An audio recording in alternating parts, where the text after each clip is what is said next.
Aqui, ó, no meio das Cordilheiras dos Andes, a gente tá na piscina aqui, quente, que vem dos vulcões, na verdade do vulcão.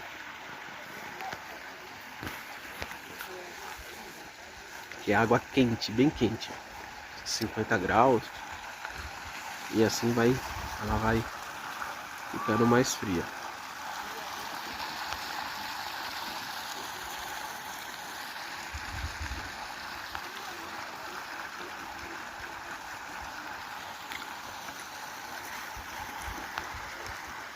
Aí, Mariana.